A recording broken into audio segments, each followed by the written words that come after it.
नेपाली मन को आवाज हो यो रेडियो सान्वी 96.4।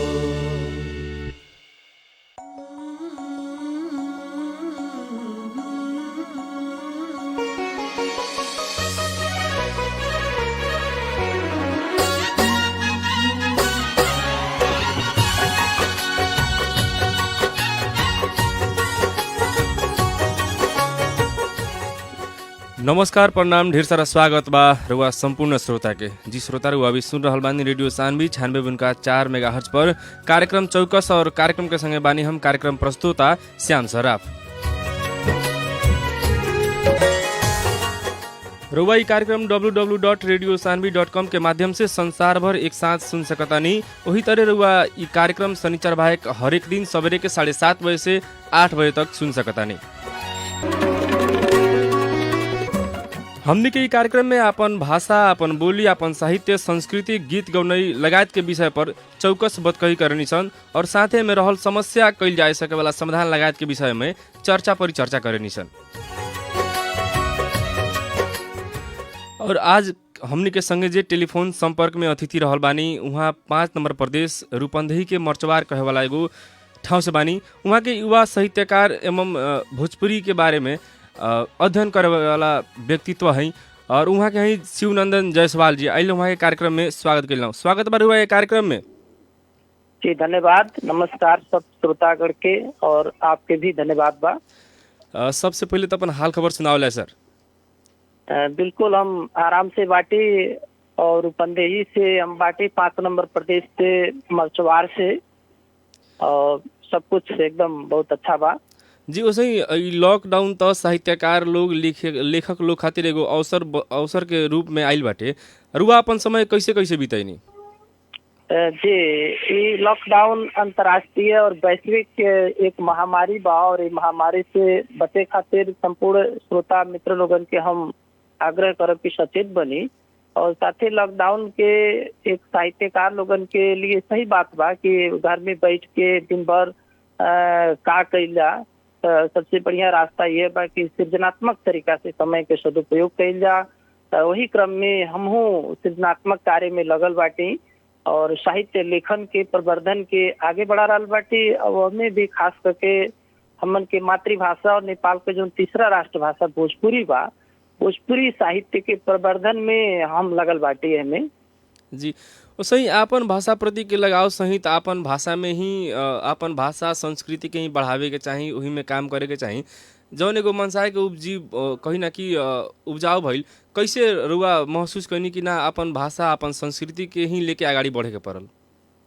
जी, एक विषय हम हमें अपन भोजपुरी भाषा संस्कृति के प्रवर्धन, संरक्षण, संवर्धन, विकास, विस्तार और प्रचार प्रसार खातिर एक राष्ट्रीय और अंतर्राष्ट्रीय स्तर तक पूर्ण रूप से स्थापित करावे खातिर हम प्रतिबद्ध बाटे। मूलतः हमार मातृभाषा भोजपुरी है, तो भोजपुरी अपन महतारी के भाषा रहले के नाते हमार कर्तव्य बनाला कि अपने माई के भाषा, जौन माई हमके छोट में बच्चा पे हमके अपने संकेत से भोजपुरी संकेत में, भोजपुरी बोली में वो हमके बोले के सिखैलिन। वो बोली के सहारे से हम बाद में जाके नेपाली में, अंग्रेजी और हिंदी, अवधि लगाए तमाम भाषा में हम सक्षम भइली बोले के, लिखे के, पढ़े के। तो आज वो दिन के भुलाए के ना भइल कि हमार महतारी जौने भाषा में सिखैलिन, वो महतारी के हम बोली के भुला जाई, भाषा के भुला जाई, या उनके सम्मान न करी।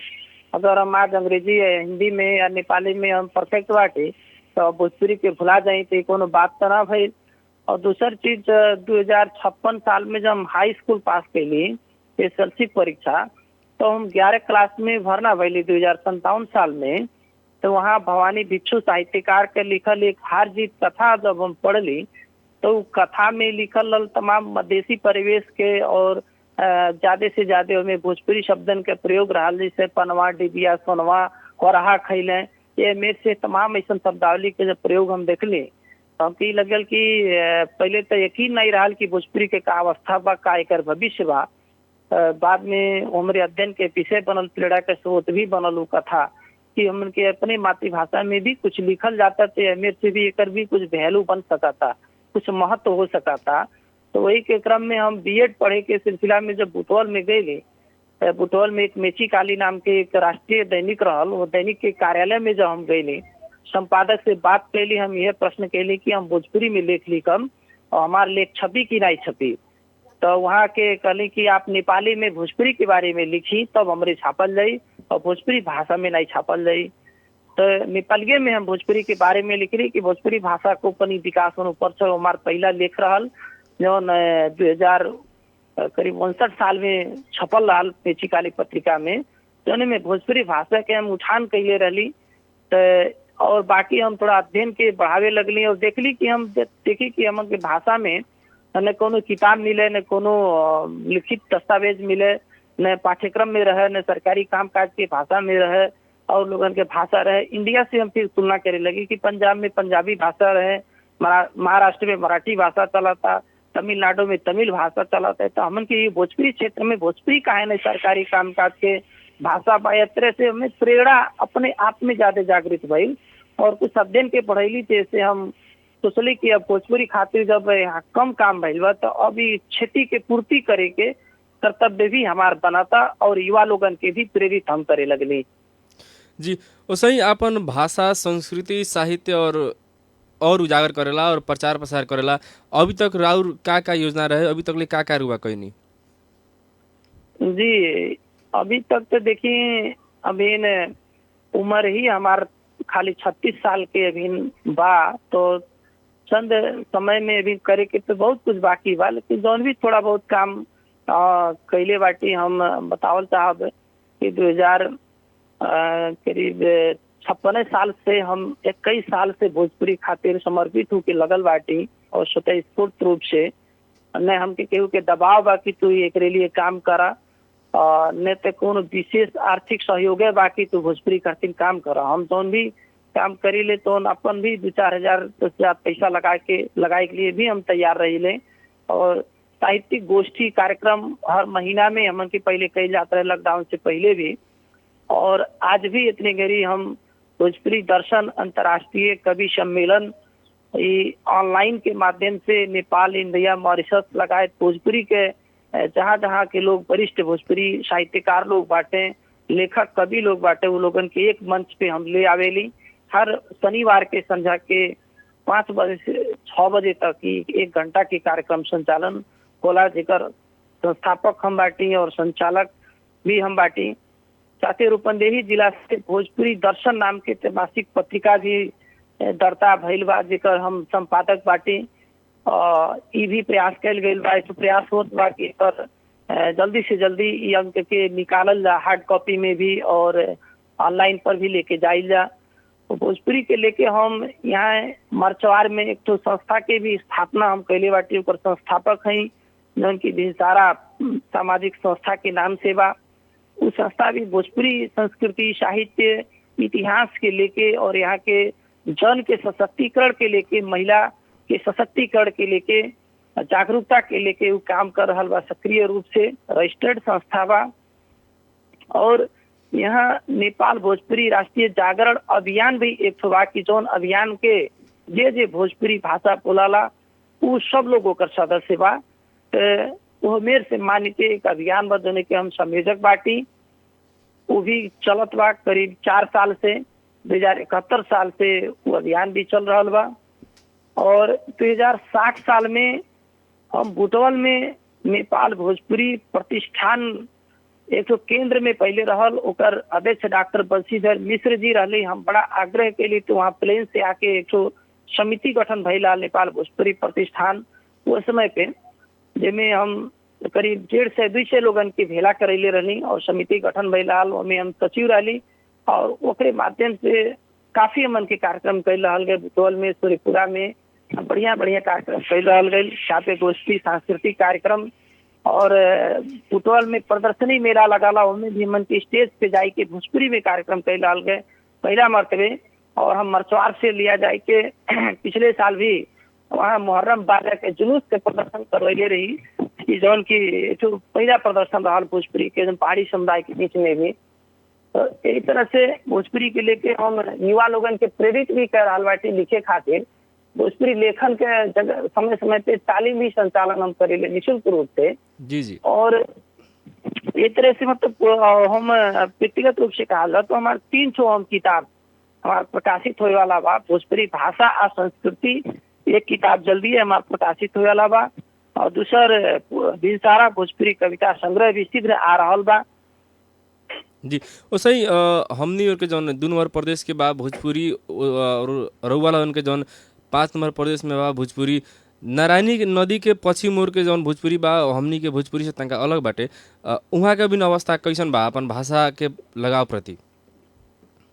जी देखिए, भोजपुरी भाषा के बात कैले से पहले अंग्रेजी भाषा के बात कैल जा। अंग्रेजी भाषा जौन बा संसार में कईयों प्रकार के अंग्रेजी भाषा बोलल जाला। एक प्रमाण ई बा कि गूगल पर अगर जाके देखल जाए तो सब कुछ मिल जाई। और लैंग्वेज की सूची में वहाँ दिखावाला कि Indian English, African English, British English, American English, इस तरह से अंग्रेजी कई प्रकार के अंग्रेजी बा।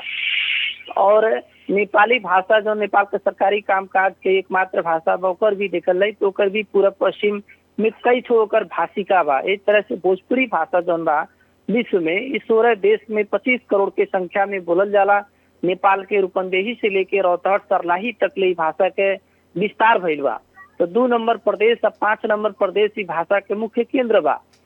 तो जो 5 नंबर प्रदेश के बात किया जाता नारायणी के पश्चिम और कोसी नदी के बीच में रूपंदेही और नवलपरासी पश्चिम जिला, नवलपरासी पूर्वी जिला के कुछ भाग। तो ये भोजपुरी के मुख्य अखाड़ा बा, मुख्य केंद्र बा, मुख्य बाहुल्यता के क्षेत्र बा जहाँ बहुत ज्यादा लोग भोजपुरी भाषा बोले लें। और यहाँ करीब 5 नंबर प्रदेश में भोजपुरी भाषा बोले वालन के संख्या करीब 7 लाख के हाराहारी में भाई सरकारी आंकड़ा बा। लेकिन अगर वास्तविक जनगणना हो तो 10 लाख से कम नहीं बाटे। केवल 5 नंबर प्रदेश में ऐसा स्थिति बा। और यहाँ के जो भाषिका के सवाल के लिए टोन के सवाल के लिए टोन में थोड़ा थोड़ा फर्क जरूर बा। अपने के पूरब में वीरगंज में परसा जिला में हम आवत बानी बोलल जाला तो हमन के यहाँ आवत बाटी बोलल जाला।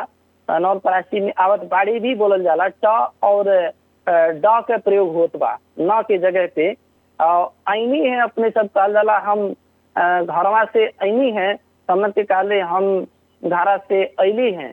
तो जब घर वहाँ लगावल जाता तो वहाँ भी हर हट जाता। वहाँ के सट्टा पे आ लगाता घरा ऐनी न के सट्टा पे ल के प्रयोग यहाँ होत बा। तो एक तरह से भाषिका है बा एकर विभेद बा भोजपुरी के। विभेद मध्य एक तरह से विभेद बा। और अवस्था की बात करें भोजपुरी की अवस्था यहाँ अभी हमन के बहुत संघर्ष के साथ में भोजपुरी के लेके उठ रहा बाटी। और हमन के सपोर्ट का आवश्यकता बा। तो भोजपुरी के अगुआ लोग बाटे उन लोगन से भी सहयोग का आवश्यकता बा। राज्य से भी सहयोग का आवश्यकता बा। हमन के वो तभी यहाँ पे जन चेतना के भी थोड़ा अभाव बा। ओके भी हम जागृति बढ़ात रहल बाटी। लेकिन अकेले से कुछ नहीं हुई। धीरे धीरे और लोगन के जुटे के पड़ी, आवे के पड़ी। हम आग्रह करब सब लोगन जुटल जा, अपने भाषा का असली काम कइल जा। लेकिन जौन रुआ कहनी है कि जे पहले से बानी लोग लागल, जे अग्रज बानी वहाँ लोग के सहयोग हमनी के चाही तब हमनी कुछ करे सकम, आगे बढ़े सकम।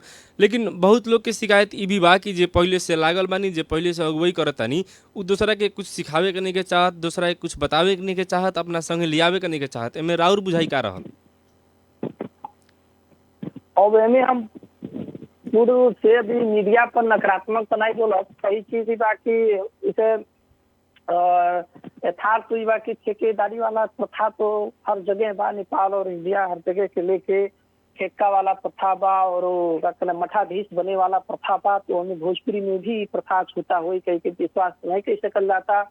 तो भोजपुरी के आगे बढ़ोले में जे मान लो अग्रज लोग बा ओकर कर्तव्य बनला कि जे आगे गईल बा कुछ हद तक ले राष्ट्रीय अंतर्राष्ट्रीय ख्याति प्राप्त अगर कैले बा तो वो लोग के भी चाहे कि भोजपुरी के जमीनी स्तर से कैसे विकास कैल जाए। भोजपुरी में मुख्य रूप से जनशक्ति उत्पादन के महत्वपूर्ण मुद्दा बा। और भोजपुरी के सरकारी कामकाज के भाषा बनावे के मुख्य मुद्दा बा। भोजपुरी के पाठ्यक्रम के भाषा बनावे के मुख्य मुद्दा बा। तो इस सब मुद्दा के और साथ भोजपुरी के जो संचार आम संचार के माध्यम में भोजपुरी भाषा के माध्यम से कैसे तो जो के मीडिया संचालन कैल जा, प्रिंट मीडिया हो, इलेक्ट्रॉनिक मीडिया हो, ऑनलाइन मीडिया हो, भोजपुरी भाषा के माध्यम से संचालन होए के चाहिए। ये एक मुख्य मुद्दा बा भोजपुरी के। और साथे जौन भोजपुरी के लिखित साहित्य के भंडार के कैसे बढ़ावल जा, और मौखिक रूप से भोजपुरी तो बोलल जाता है लेकिन लिखित रूप से प्रयोग के अड्डा अदालत में हर ऑफिस में लिखित रूप से प्रयोग के कैसे आगे बढ़ावल जा, सशक्त बनावल जा। ये वास्तव में जे बहुत बड़ा साहित्यकार बा, 10 to 20 to 50 तो किताब लिख ले, किताब से लाइब्रेरी में पढ़ल रही, और कुछ लोग सीमित लोगों के पढ़िए, पढ़ने से जागरूकता जनचेतना बहुत लंबा समय के बाद में हुआ। जब तक वो जागरूकता पैदा हुई तब तक और भाषा संस्कृति और लोगों के वर्चस्व बढ़ जाए, और भोजपुरिया लोग अल्पसंख्यक में पड़े लगी, जैसे उनके आवाज भी दब जाये, वो जहाँ के तहे रह जाइए। एक ऐसा समय आ जाए कि भोजपुरी छिन्न दिन में लोप हो जाये और हमन के पहचान के लिए तरसे के रही, और हमन के संकट में पड़ जाए, हमन के पर संस्कृति ग्रहण का शिकार हो जाए के पड़ी, हमन के पहचान खत्म हो जाए, समुदाय के अधिकार भी विहीन हो जाए। तो एकरे नाते हमन के अग्रज लोगन के सोचे के भइल की जौन बा भोजपुरी के गांव गांव तक ले, और हर एक प्रदेश में हर एक गांव पालिका में कहाँ कहाँ भोजपुरी बोल जाता है, यकीन तथ्यांक को लोगों के पास रहे के चाहिए, और वहाँ अपने भी वो लोग के टीम बनाई के जाए के चाहिए, जा जाके वहाँ जागरूकता फैलावे के चाहिए। उ लोगन के भी ना सोचे भाई कि जब हमें बोलाई है तो हमें मान सम्मान करिए, तब हमन के जाए जरूरी बा। ये गलत बात हो। मान सम्मान भोजपुरी क्षेत्र में अपने घर में मान सम्मान आदमी नहीं खोजाला, अपने परिवार में मान सम्मान नहीं खोजाला, वो कि खुद भी जाए के चाहिए, प्रेरणा देवे के चाहिए, प्रोत्साहित करे के चाहिए, ऐसा काम करे के चाहिए। और जे आगे युवा लोग बढ़ रहा बा उसके लिए पुरस्कार के व्यवस्था का हो सकता था, राज्य सरकार से केंद्र सरकार से का हो सकता था, वो सब कार्यक्रम लेके आगे बढ़े के चाहिए। कुछ हद तक वो लोग कार्यक्रम कर रहा बाटे अपने अपने गति से, सब लोग जहाँ जहाँ जो भोजपुरिया लोग बा काम कर रहा बा। काठमांडू में कुछ बाटे हमन का आदरणीय अग्रज भोजपुरी साहित्यकार लोग भी अपने गति पे, अपने एक्स पे काम कर रहा बा। काठमांडू में सीमित होके वो लोग काम कर रहा बा, और वहाँ पे वो लोगन के जो हमन के रूपंदेही में भी कार्यक्रम करावल रहा गए, तो वो लोग आयल रहे, वो लोग 2 बेर हमन के बड़ा बड़ा कार्यक्रम करावल रहा गए थे, काठमांडू से निमंत्रित कर रहा गए, और 12 प्रसार रूपंदेही तक के वहाँ सरलाही 12 तक के साहित्यकार लोग भी आयल रहे। इसे हमन के सपोर्ट बहुत ज्यादा मिलल रहा, और पेड़ा भी जागृत फैलल के हमन के भोजपुरी के एकीकृत रूप से अब आगे बढ़ावल जा, एक तरह से भइल रहा। लेकिन जौने लेवल पे, जौने स्तर से वो लोगन के सहयोग करे के चाहिए, वो स्तर से सहयोग अभी तक ना हो रहा बा। ऐसा काफी लोगन के तो शिकायत भी बा, तो असंतुष्टि भी बात है ना। तो कुछ लोग ऐसा भी सोच निर्माण कर ले बाटे कि अब हमन के उत्तर तरफ केंद्र में काठमांडू के तरफ से नहीं ताकल जाई, बल्कि अपने पैर पे खड़ा होकर भोजपुरी कटिंग जौन कई पावल नहीं तो हमन के कई जाई, अपने गति से कई जा। और दुर्भाग्य के बात यह कि नेपाल में अभी तक एक साझा संगठन भी नहीं बा भोजपुरी के। आज भोजपुरी के कोनो अभिभावक संगठन अभी तक नहीं बा, बहुत बड़ा दुर्भाग्य के बात बा। और भोजपुरी भाषा के लेके अभी तक कोनो राष्ट्रीय स्तर के सशक्त रूप से कभी आंदोलन भी ना भइल बा, ये भी बहुत बड़ा दुर्भाग्य के बात बा। जी, उसही रुआ अपन भाषा प्रति काम करत, अपन संस्कृति प्रति काम करत बेरी हर जगह जानी आवेनी। हमनी के अपन भाषा के संस्कृति के भविष्य और संभावना रुआ कैसन देखेनी? जी, बहुत सुंदर बात कहली। देखिए, भोजपुरी भाषी लोग हमन के 3 मेर के भोजपुरी भाषी लोग बाटे। एक भोजपुरी भाषी लोग भोजपुरी भाषा के बहुत उच्च प्रबल संभावना भविष्य देख के, एकर फायदा देख के, महत्व देख के ओकरे प्रति उच्च रूप से सचेत हैं, तो हमें लगती आई बाटे, एकदम सशक्त रूप से लगती आई बाटे, और भोजपुरी प्रति विश्वास भावना से काम कर रहा बाटे। चाहे साहित्य रचना के काम हो, चाहे कोनो कार्यक्रम परियोजना के काम हो, चाहे संगठन निर्माण के काम हो, लोग कर रहा बाटे अपने अपनी गति से। दूसरा, भोजपुरी भाषी में हमन में ऐसा बाटे कि जो मध्यम स्तर के बाटे, तटस्थ स्तर के बाटे, कि भोजपुरी के भविष्य और संभावना की देखल भी चाहत बाटे, और कुछ अंधकार भी देखत है, तो उन्हें पूर्ण रूप से आगे भी नहीं बढ़त है, मतलब जो आगे बढ़ा तो उसे सपोर्ट करत बाटे। और कोनो अनिवार्य आवश्यकता नहीं समझते कि भोजपुरी के लेके हम चल जा। और तीसरा जनचेतना स्तर के आदमी ऐसा बाटे भोजपुरी में कि जन की भोजपुरी के लेके एकदम बिल्कुल निराश बाटे, और वो लोग सोचते थे भोजपुरी के बात कैला तो बेमौसम के बाजा बजाई हो। आज अंग्रेजी के वैश्वीकरण के युग बा, तो अंग्रेजी भाषा के सीखे भइल, संवर्धन करे भइल, और अंग्रेजी में परफेक्ट बने भइल, ऐसी सोच बा। तो लोग के निराशावादी सोच बा, ऐसा सोच से काम नहीं चली। भोजपुरी आज विश्व स्तर के भाषा बन चुकल बा। नेपाल में तीसरा राष्ट्र भाषा बा। भारत में बिहार, उत्तर प्रदेश, मऊ, झारखंड, छत्तीसगढ़, मध्य प्रदेश राज्य में विशेष उपस्थिति बा। पश्चिम बंगाल राज्य में लाखों लाख भोजपुरी हैं। भारत के हर शहर में भोजपुरी भाषा बोले वालन के एकदम बहुत ज्यादा संख्या बा। ओकरे साथ ही Mauritius, Suriname, Trinidad, Guyana, Singapore और लगायत जौन बा USA, कनाडा और फिजी, ट्रिनिडाड लगायत तमाम देश में 16 से ज्यादा देश में भोजपुरी भाषा बोले वालन के संख्या बा। एकरे नाते भोजपुरी आज साहित्य अथवा फिल्म पे या कोनो भी चीज पे काम अगर कई जाए तो हमन के 25 करोड़ आदमी के लगे उ चीज फैली जाई। एकरे नाते ओकर भविष्य बा और 16 ठो देश में प्रचार प्रसार के रूप में जब जाई तो अंतर्राष्ट्रीय स्तर के उ कार्यक्रम साहित्य या फिल्म बन सकाला। ओमे भी एकरे नाते भी एकर भविष्य बा। और कल के दिन में नेपाल में ही भोजपुरी सरकारी कामकाज के भाषा बनी और भोजपुरी जौन बा मीडिया संचार के भाषा तीव्र गति से जौन बा फैल रहा बा, बढ़ रहा बा और एकरे नाते एकर जौन बा बहुत ज्यादा हमें फायदा बा, एकर महत्व बा। ई भाषा के संभावना बढ़िया बा। ई भाषा के लेके काम अगर कैले हमन के बिहान के दिन व्यवसायिक बन सकल जाता और हमन के उनमें पैसा कमाइले का आधार भी बन सकता। भोजपुरी के हमन के नगद में बदल सकल जाता। एकर प्रबल संभावना बा। की संसार में तीव्र गति से बढ़ रहा बा और फेसबुक पे मीडिया संजाल पे देखल जाए तो भोजपुरी पर आजकल पोस्टिंग भी ज्यादा से ज्यादा भोजपुरी भाषा में हो रहा बा और भोजपुरी के हर विधा के यहाँ साहित्य के रचना हो चुकल बा। एक कविता, नाटक, उपन्यास से लेके खंड काव्य, महाकाव्य जगह जगह से हो रहा बा और हो भी चुकल बा। 1000 वर्ष पुरानी भाषा हवे और कबीर दास में तुलसीदास, गुरु गोरखनाथ लगायत विद्यापति लगायत एक से एक महाहस्ती लोग, महापंडित राहुल सांकृत्यायन, गौतम बुद्ध, भगवान श्री रामचंद्र, सीता जी आदि लोगन अपन कर्म भाषा के रूप में भोजपुरी के बनैले और भोजपुरी एक ऐतिहासिक क्षेत्र बा और भोजपुरी के इतिहास भी सुंदर बा और वर्तमान भी अभी बढ़िया बा और भविष्य भी अच्छा बा। लेकिन इनमें अभी तक जौन बा जौने गति से मतलब काम हुए कि चाहत रहा गति से नहीं हो पावता। इनमें थोड़ा सुस्त गति बा लेकिन इनमें तेजी लावल जरूरी बा। राज्य के इनमें उदासीनता बा सबसे ज्यादा ये हम कहब। जी वैसे ही कोनो भी कहीं ना कहीं काम के सफल बनावे खातिर युवा के उल्लेखनीय सहभागिता चाही, आम लोग के बुझाई है।